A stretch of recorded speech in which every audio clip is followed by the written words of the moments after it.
Hi everyone, Brandon Hall here for assignment number 5, DIS 500. Um, Assignment number 5, the first question asked, um, or in general it asked, to create a virtual lecture to propose how disjuncture would be healed using the lens that you presented an assignment for. For assignment number 4, I focused on disability portrayed in the media. For this assignment, we are told to cover the following points. Number 1 being what is proposed as the locus of change to restore, revise, or reinvent humanness and create juncture. So if you recall, after watching my video, I focused on the video or movie Murder Ball, which is a quick recap. It portrays individuals who are disabled in their lower extremities, or either paralyzed or paraplegic. Um, and it's a game they play, much like rugby, very intense sort of game that they play in their wheelchairs. It keeps them physically active, and it's an adaptive sport, and it's a great sport that these individuals can play, and friendly competition where they compete against each other and have fun. So, um, media is not made to the public and therefore would be unaware of the sport. So, what I'm saying here is if Murder Ball wasn't created, people would be completely unaware of the sport because there's not much exposure to this kind of sport. It's really unique. And I think it's a great thing to give to viewers and the general public, and give them further education on this game. Um, so essentially, for this question, I asked how would separation be healed in the game of Murder Ball. So I offered the idea of equipment changes to make the game easier or harder for those who are disabled. Um, so you could change the mode of transportation. Right now they're in wheelchairs, but what if they were pulled in wagons, for example, by a person who did not have limitations on their lower disabilities? It would completely change the game. Um, what if the ball was different that they used? What if they had a different size or shape of the ball? What if there were uh, a number of goals? What if there were different ways to score? So the rules were modified. What if there was completely no contact in the game? Would it change the game? Would it make it easier or harder? Um, would the players like these changes? Most likely not. This is how they're used to playing the game, and this is what they want out of the game, and that's how it is. And lastly, the playing area. Could the court be changed? Uh, Different boundaries, different guidelines,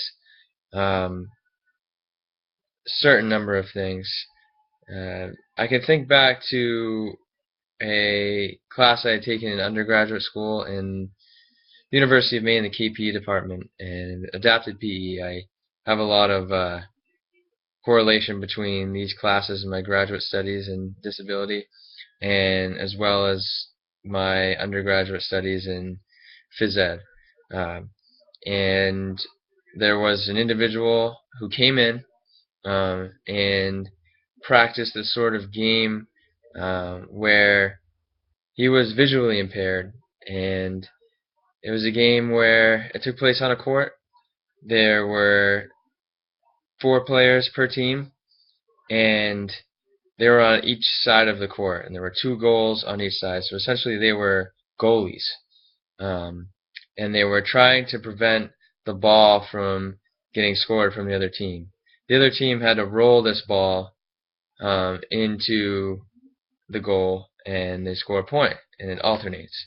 Um, Very unique thing about the game is that the ball had a jingle in it, or it had a bell inside of the ball.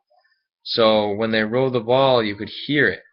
Now, these individuals who are playing the game are visually impaired, so they can't see the ball particularly well, but they could hear the ball and stop it like a goalie. Um, and we played that game, and I got an opportunity to play it blindfolded, and man, it was awesome. I love adaptive physical education. I think there's so many possibilities out there to modify games so individuals with disabilities, whatever it may be, can participate. And this is one way they made a completely new game by changing the rules and by changing the use of equipment.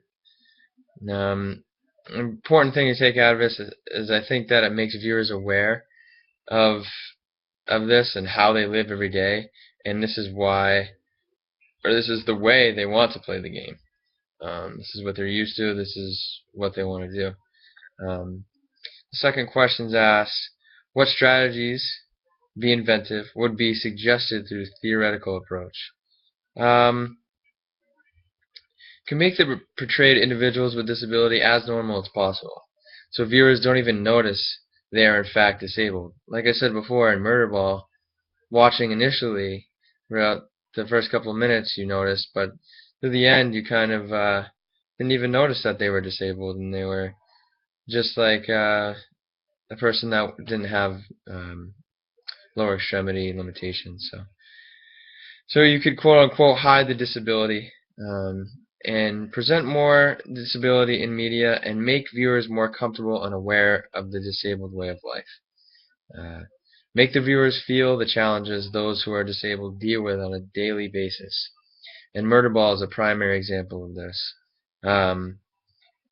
After looking through Jasmine's PowerPoint slide, I really took the Paralympics part to heart, and I really thought into this a little bit more, and I think it's a very excellent point. The Olympics is the greatest sporting event in history. It dates way back. Paralympics is fairly new, and no media has covered this. Hardly anybody knows about this. We all know Special Olympics, but again, it's not portrayed in the media as more or as likely as the Olympics is. I think this is sort of unfair, and I believe that if people were more aware of Paralympics, then there would be more fans and more following, and I think it's cool because it has the unique side where these people are in fact disabled, and they have a harder challenge at stake. Number 3, what are the limitations of using this approach for healing juncture? The people of Murderball may be upset because it is quote unquote their game. If you were giving the opportunity to non-disabled individuals, and not saying whether or not they would be better at the game, they could. With the rules in place now, probably not, because the people who have been playing this game have more experience with it. But it would be interesting to see if you allow those who are not disabled to participate in the game. In media, I think they have to do a better job as using first-person language to better educate the viewers about how to properly address those who are disabled, and make movies of those who are disabled doing positive and influential things. Again, Murderball is a primary example of this.